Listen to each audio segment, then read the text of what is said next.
प्यारे विद्यार्थियों सत श्री अकाल। मैं हरजिंदर कौर तुहाडी पंजाबी विषय की अध्यापका तुहाडा पंजाबी जमात विच स्वागत करदी हाँ। प्यारे विद्यार्थियों अज असी वार्तक 3 प्रार्थना वार्तक दा सार अते छोटे उत्तरां वाले प्रश्न करांगे।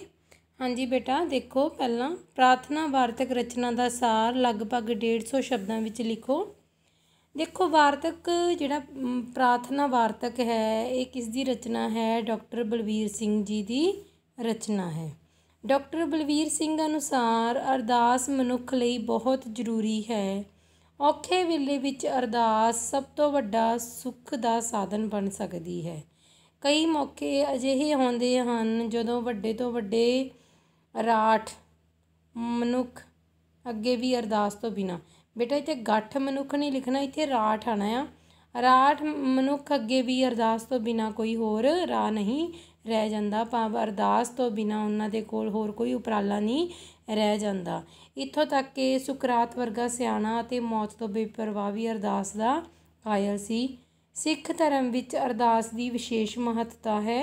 अरदास एक फर्ज है उत्ते अते उत्तर गैर जरूरी है। अरदास करना साडा की है? फर्ज है, पर इस दे उत्तर की प्राप्ति करना साडे लई गैर जरूरी है। ठीक है। महाराजा रणजीत सिंह के काल विच एक वड्डा सरदार महाराज के खिलाफ हो गया सीगा ते महाराज ने उसनूं रोहतास के किले विच कैद कर दिता।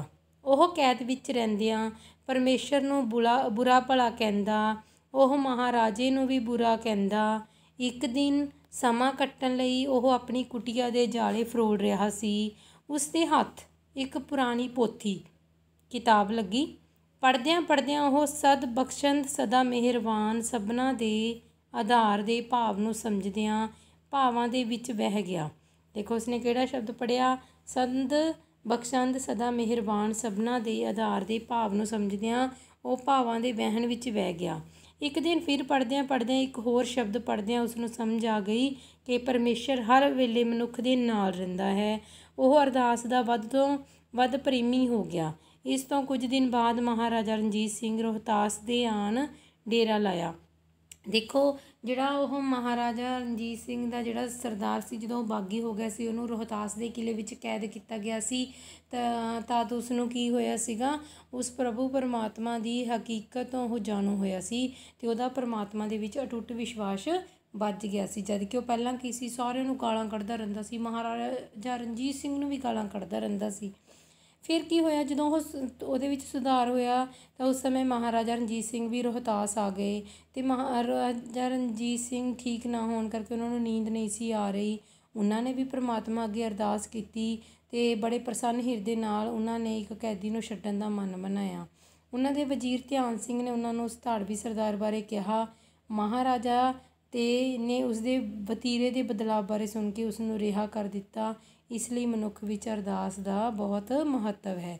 ਦੇਖੋ ਉਹਦਾ ਉਸ ਪ੍ਰਭੂ ਪਰਮਾਤਮਾ ਦੇ ਉੱਤੇ ਜਦੋਂ ਉਸ ਧਾੜਵੀ ਦਾ, ਉਸ ਬਾਗੀ ਸਰਦਾਰ ਦਾ ਜਦੋਂ ਮਹਾਰਾਜਾ ਉਸ ਪ੍ਰਭੂ ਪਰਮਾਤਮਾ ਦੇ ਉੱਤੇ ਬਹੁਤ ਅਟੁੱਟ ਵਿਸ਼ਵਾਸ ਹੋਇਆ ਤਾਂ ਦੇਖੋ ਉਸਨੇ ਜੋ ਵੀ ਅਰਦਾਸਾਂ ਕੀਤੀਆਂ ਉਹਨਾਂ ਦੇ ਸਦਕਾ ਕੀ ਆ, ਉਸ ਨੂੰ ਮੁਕਤੀ ਮਿਲੀ ਸੀਗੀ। ਹਾਂਜੀ ਬੇਟਾ ਅੱਗੇ ਦੇਖੋ, ਛੋਟੇ ਉੱਤਰਾਂ ਵਾਲੇ ਪ੍ਰਸ਼ਨ ਹਨ। ਸਭ ਤੋਂ ਸਿਆਣਾ ਆਦਮੀ ਕੌਣ ਗਿਣਿਆ ਜਾਂਦਾ ਹੈ? ਸੁਕਰਾਤ। ਸਭ ਤੋਂ ਜ਼ਿਆਦਾ ਸਿਆਣਾ ਵਿਅਕਤੀ ਸੁਕਰਾਤ ਗਿਣਿਆ ਜਾਂਦਾ ਹੈ। ਕਿਸ ਧਰਮ ਵਿੱਚ ਅਰਦਾਸ ਦੀ ਖਾਸ ਅਹਿਮੀਅਤ ਹੈ? ਸਿੱਖ ਧਰਮ ਵਿੱਚ ਅਰਦਾਸ ਦੀ ਖਾਸ ਅਹਿਮੀਅਤ ਹੈ। ਹਰ ਸੰਸਾਰਕ ਮੌਕੇ ਉੱਪਰ ਕਿਸ ਦੀ ਜ਼ਰੂਰਤ ਪੈਂਦੀ ਹੈ? ਹਰ ਸੰਸਾਰਕ ਮੌਕੇ ਉੱਪਰ ਅਰਦਾਸ ਦੀ ਜ਼ਰੂਰਤ ਪੈਂਦੀ ਹੈ। ਖਾਲਸਾ ਟਰੈਕਟ ਸੁਸਾਇਟੀ ਵੱਲੋਂ ਪ੍ਰਕਾਸ਼ਿਤ ਪਹਿਲੇ ਟਰੈਕ ਦਾ ਕੀ ਨਾਮ ਸੀ? ਖਾਲਸਾ ਟਰੈਕਟ ਸੁਸਾਇਟੀ ਵੱਲੋਂ ਪ੍ਰਕਾਸ਼ਿਤ ਪਹਿਲੇ ਟਰੈਕਟ ਦਾ ਨਾਂ ਪ੍ਰਾਰਥਨਾ ਸੀ। ਕਿਸ ਨੇ ਕਿਹਾ ਕਿ ਅਰਦਾਸ ਦਾ ਉੱਤਰ ਮਿਲਣਾ ਹੀ ਨਹੀਂ ਚਾਹੀਦਾ? ਔਸਕਰ ਵਾਈਲਡ ਨੇ ਕੀ ਕਿਹਾ ਸੀਗਾ ਕਿ ਅਰਦਾਸ ਦਾ ਜਵਾਬ ਜਾਂ ਉੱਤਰ ਨਹੀਂ ਮਿਲਣਾ ਚਾਹੀਦਾ। ਹਾਂਜੀ ਬੇਟਾ, ਆਕੀ ਹੋਏ ਇੱਕ ਵੱਡੇ ਸਰਦਾਰ ਜੋ ਪਹਿਲਾਂ ਧਾੜਵੀ ਸੀ ਉਸ ਨੂੰ ਕਿਸ ਕਿਲੇ ਵਿੱਚ ਕੈਦ ਕੀਤਾ ਗਿਆ ਸੀ? ਆਕੀ ਹੋਏ ਇੱਕ ਵੱਡੇ ਸਰਦਾਰ ਜੋ ਪਹਿਲਾਂ ਧਾੜਵੀ ਸੀ ਨੂੰ ਰੋਹਤਾਸ ਕਿਲੇ ਵਿੱਚ ਕੈਦ ਕੀਤਾ ਗਿਆ। ਕਰਤਾਰ ਤੇ ਵਿਸ਼ਵਾਸ ਰੱਖਣਾ ਕਿਉਂ ਜ਼ਰੂਰੀ ਹੈ? ਕਰਤਾਰ ਭਾਵ ਉਸ ਪ੍ਰਭੂ ਪਰਮਾਤਮਾ ਤੇ ਵਿਸ਼ਵਾਸ ਰੱਖਣਾ ਸਰਬ ਸੁੱਖਾਂ ਦੀ ਖਾਨ ਹੈ। ਕਰਤਾਰ ਤੇ ਵਿਸ਼ਵਾਸ ਰੱਖਣਾ ਕਿਹੜੇ ਸੁੱਖਾਂ ਦੀ ਖਾਨ ਹੈ? ਉਸ ਪ੍ਰਭੂ ਪਰਮਾਤਮਾ ਭਾਵ ਕਰਤਾਰ ਤੇ ਵਿਸ਼ਵਾਸ ਰੱਖਣਾ ਸਰਬ ਸੁੱਖਾਂ ਦੀ ਖਾਨ ਹੈ। ਕੌਣ ਸਾਡੇ ਨਾਲ ਪ੍ਰੇਮ ਕਰਦਾ ਹੈ? ਪਰਮੇਸ਼ਰ ਭਾਵ ਪਰਮਾਤਮਾ ਸਾਡੇ ਨਾਲ ਪ੍ਰੇਮ ਕਰਦਾ ਹੈ। ਕਿਸ ਦੀ ਦਰਗਾਹ ਵਿੱਚ ਭਲੇ ਬੁਰੇ ਦਾ ਨਿਸਤਾਰਾ ਹੋਣਾ ਹੈ? ਪਰਮੇਸ਼ਰ ਦੀ ਦਰਗਾਹ ਵਿੱਚ ਭਲੇ ਬੁਰੇ ਦਾ ਨਿਸਤਾਰਾ ਹੋਣਾ ਹੈ। ਕੈਦੀ ਪਰਮੇਸ਼ਰ ਨੂੰ ਕਿਹੜਾ ਭੂਤ ਸਮਝਦਾ ਸੀ? ਕੈਦੀ ਪਰਮੇਸ਼ਰ ਨੂੰ ਡਰਾਉਣਾ ਭੂਤ ਸਮਝਦਾ ਸੀ। ਕੀ ਮੇਰੇ ਪਾਪ ਵੀ ਖਿਮਾ ਹੋ ਸਕਦੇ ਹਨ? ਇਹ ਸ਼ਬਦ ਕਿਸ ਨੇ ਕਹੇ? ਕੈਦੀ ਭਾਵ ਅਪਰਾਧੀ ਨੇ। ਕੀ ਮੇਰੇ ਪਾਪ ਵੀ ਖਿਮਾ ਹੋ ਸਕਦੇ ਹਨ? ਇਹ ਸ਼ਬਦ ਕੈਦੀ ਭਾਵ ਜਿਹੜਾ ਅਪਰਾਧੀ ਸੀਗਾ, ਰੋਹਤਾਸ ਕਿਲੇ ਵਿੱਚ ਕੈਦ ਸੀ, ਉਸ ਦੇ ਕਹੇ ਸਨ। ਕਿਸ ਦੇ ਦਿਲ ਵਿੱਚ ਸੱਚਾ ਪਛਤਾਵਾ ਹੋਇਆ ਤੇ ਹੱਥ ਜੋੜ ਕੇ ਪ੍ਰਾਰਥਨਾ ਕਰਨ ਲੱਗਾ? ਕੈਦੀ ਜਿਹੜਾ ਅਪਰਾਧੀ ਸੀਗਾ ਦੇ ਦਿਲ ਵਿੱਚ ਸੱਚਾ ਪਛਤਾਵਾ ਆਇਆ ਕਿ ਹੱਥ ਜੋੜ ਕੇ ਉਹ ਪ੍ਰਾਰਥਨਾ ਕਰਨ ਲੱਗਾ। ਰੱਬ ਦੇ ਭਰੋਸੇ ਅਤੇ ਉਸ ਦੀ ਬੇਅੰਤ ਦਇਆ ਕਾਰਨ ਕਿਸ ਦੇ ਸਭ ਸੰਕਟ ਨਿਵਰਤ ਹੋ ਜਾਂਦੇ ਹਨ? ਰੱਬ ਦੇ ਭਰੋਸੇ ਅਤੇ ਉਸ ਦੀ ਬੇਅੰਤ ਦਇਆ ਕਾਰਨ ਕੈਦੀ ਦੇ ਸਭ ਸੰਕਟ ਨਿਵਰਤ ਹੋ ਜਾਂਦੇ ਹਨ। ਡਾਕਟਰ ਬਲਵੀਰ ਸਿੰਘ ਦੀ ਕਿਸ ਪੁਸਤਕ ਦਾ ਨਾਂ ਹੈ? ਡਾਕਟਰ ਬਲਵੀਰ ਸਿੰਘ ਦੀ ਕਿਸੇ ਇੱਕ ਪੁਸਤਕ ਦਾ ਨਾਮ ਦੱਸੋ। ਲੰਮੀ ਨਦਰ। ਮਹਾਰਾਜਾ ਰਣਜੀਤ ਸਿੰਘ ਨੇ ਨੀਂਦ ਲਈ ਕੀ ਕੀਤਾ?